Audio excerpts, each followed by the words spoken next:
Kelley Pierre here.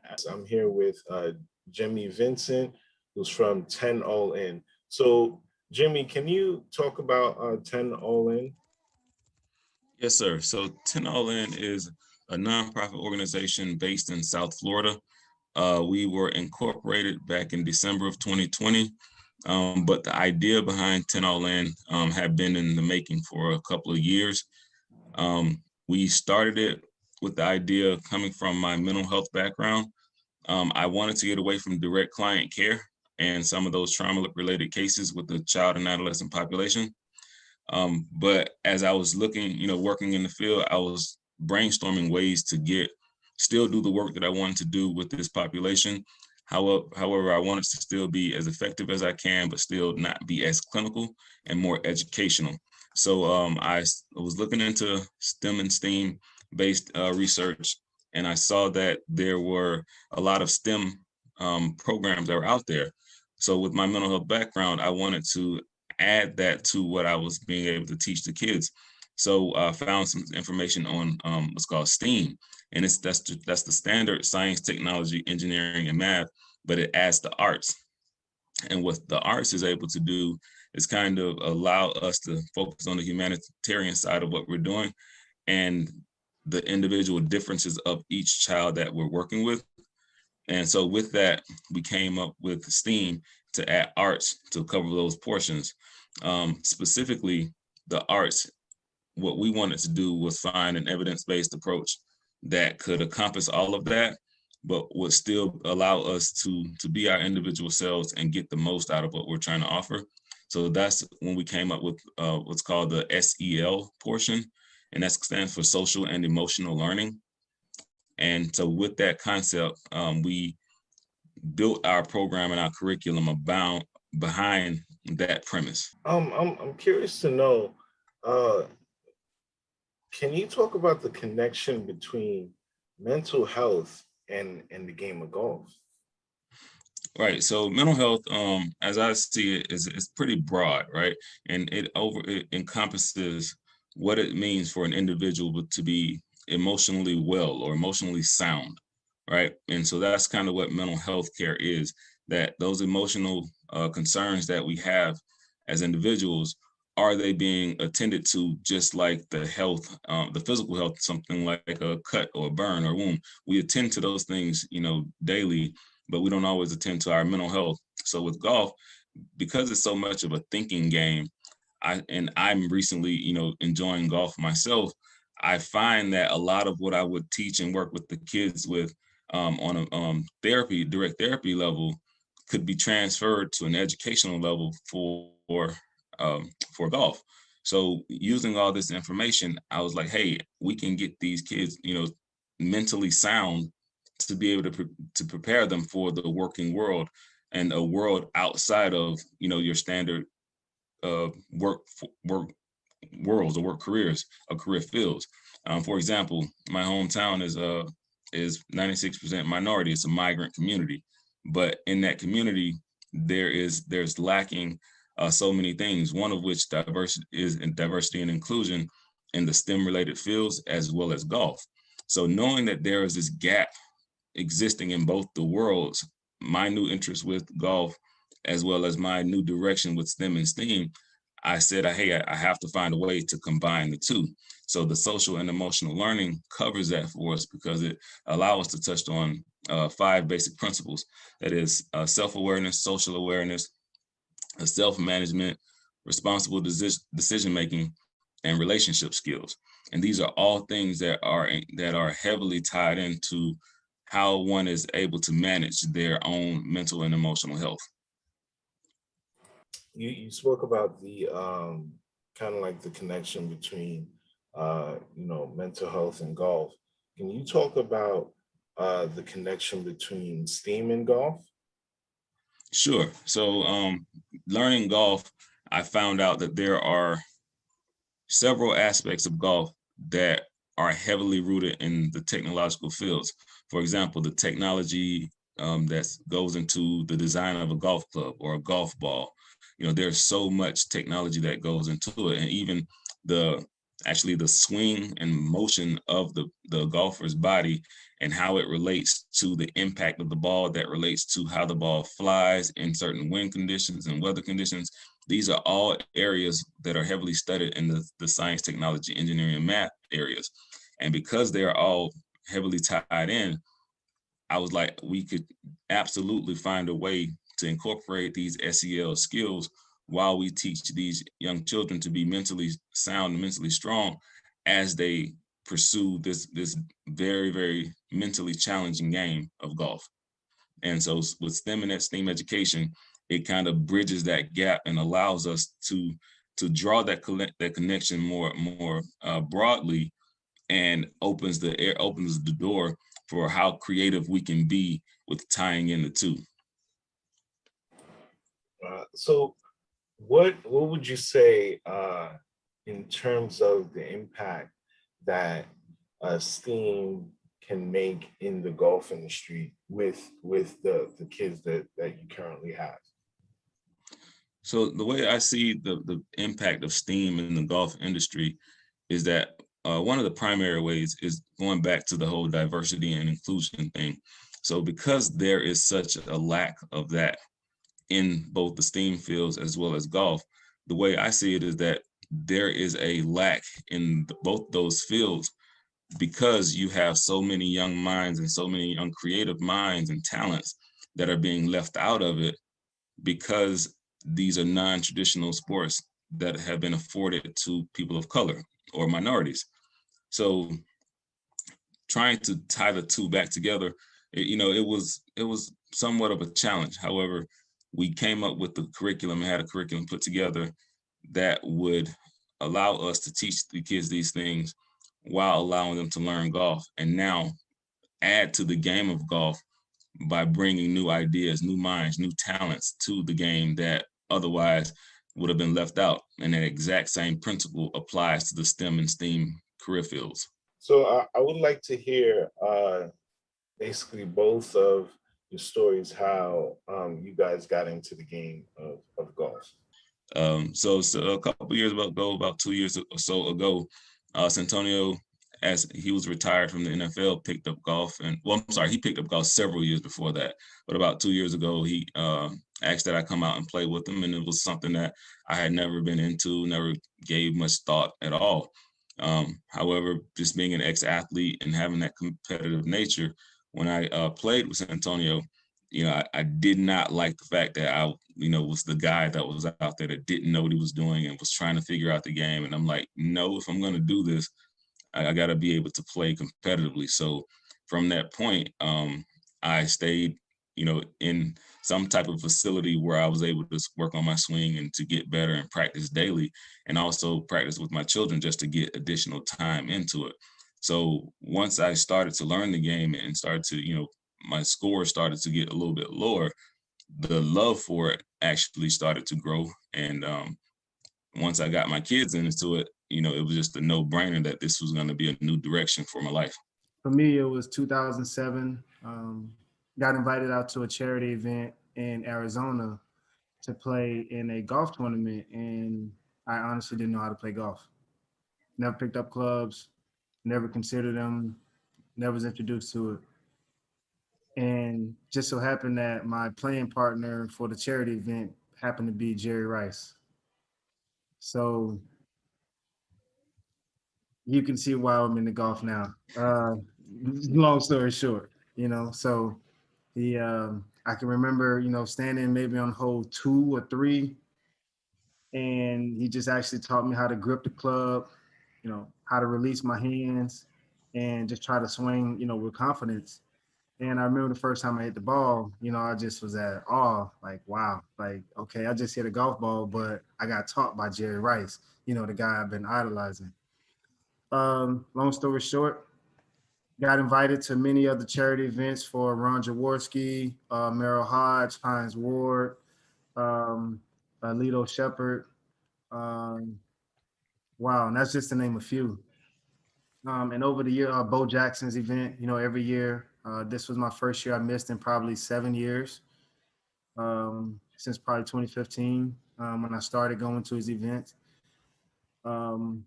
let's say, yeah, after getting so many invitations, I started realizing the network that it was allowing me to build, amongst all the guys that were included in golf, whether it was professionals in other sports or they were professional actors, there were doctors, who are also professionals and business owners. So once I realized that this is a part of the game that I really need to respect and learn, and not just because of golf, but because this was the way of life. This was the way I would get to enjoy the rest of my life moving forward, is to play golf and meet people and network with them.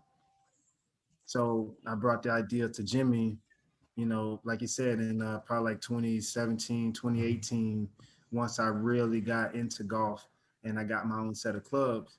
And we both decided that this would be a game that could be for our kids' future as well.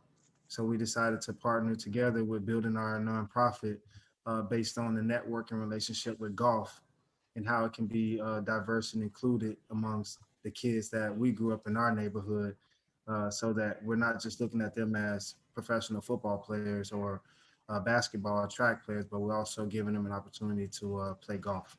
Can you talk about the demographics of where you guys came from, as well as your intention to really, carve out or help to direct them in careers within STEAM?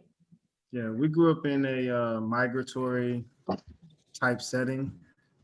All different families from Hispanics to Creole, Haitian descent, and Americans, all colonized in the community of Belle Glade. Um, and it is still the living force of what drives Belle Glade, which is migrant work, which is cornfields, sugarcane, beans, and different type of vegetables. Uh, it's where my family still lives. It's where my mom, still works in the cornfields. My stepfather, also works in the cornfield. My brother works in the cornfield, driving trucks.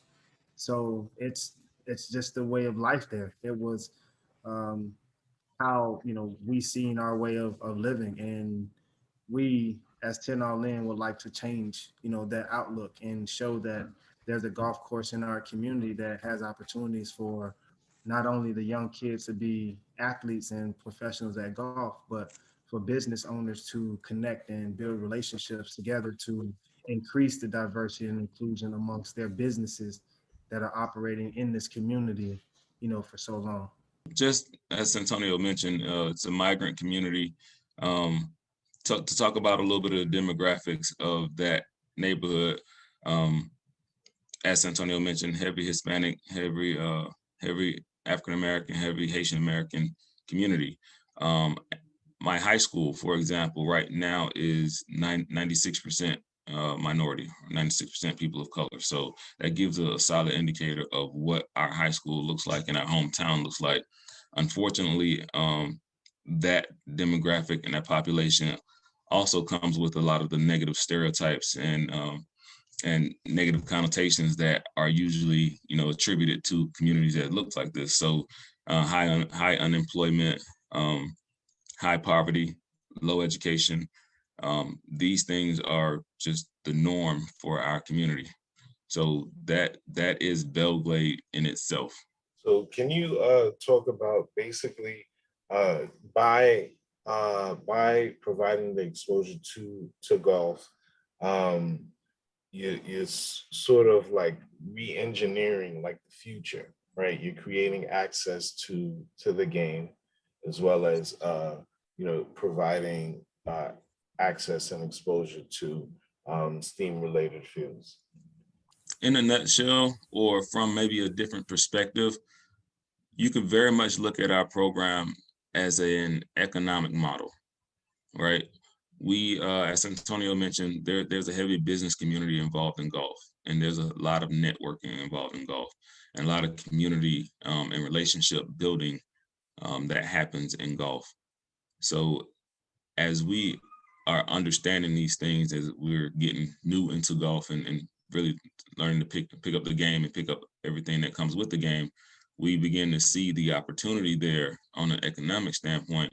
If we can, by combining STEAM and golf, we give our kids an opportunity to have 2 additional routes that they could focus on that could open up their possibilities for their future. Right now, and when Santonio and I came out of high school in 2002, we were both football and track athletes, and Santonio's basketball as well. And we understood very, very clearly that at those ages, you were either going to be a football player, some type of track star, or if you had opportunity or the wherewithal about yourself and the family support, you were going to make it academically. But outside of that, other career fields and areas weren't really known to us. So by bringing STEAM and golf to our community, we now open this youth up to every career field related to golf, whether it's communications, journalism, the sport of golf itself, course maintenance and management, groundskeeping, tourist industry, you name it. If we can bring these things to our hometown, we are able to increase or improve the economic condition of the people in our hometown. So our model is very much so one of economic push to get these individuals in a space where they're thriving and self-sufficient as they move forward. Can you talk about the partnership you have with the PGA of South Florida as well as Original T? Yeah, so the partnership, with the South Florida PGA, wow, it came about, suddenly, but in a manner that if we're gonna talk about creating change, and one of the biggest organizations that is looking for diversity and inclusion and change is the PGA. And what better way to start it in a hometown that is predominantly Black or of minorities, which has a golf course and is in need of community development through this game of golf. We see that the sport football in our hometown did not grow our community as a whole. It did not build the relationships of people to teach them and educate them about the sport, about the business, and how we all could be a part of it.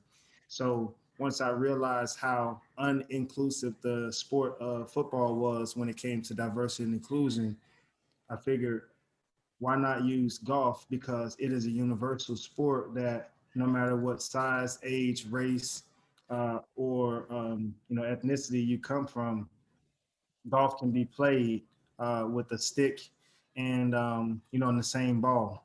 So in the same objective is get it in the same hole. You alone just have to work to be the best at it. And our community is one that is needed, in this kind of guidance when it comes to supporting our culture and creating diversity and inclusion. Uh, Educating our young kids on the business side of golf is very important, because there's a golf course in our community that needs support. And what better way to gain that kind of knowledge is by partnering with the PGA and allowing them to help create programs that is sustainable for our young kids in their future, and educating them and preparing them for the workforce development, in which they're looking to create this diversity and inclusion. The PGA, as Antonio mentioned, we started out several months back, and it started with an email that we sent to them, hoping to bring the sport of golf to back to our hometown and our high school, because we had that mission. Yeah, so with that partnership with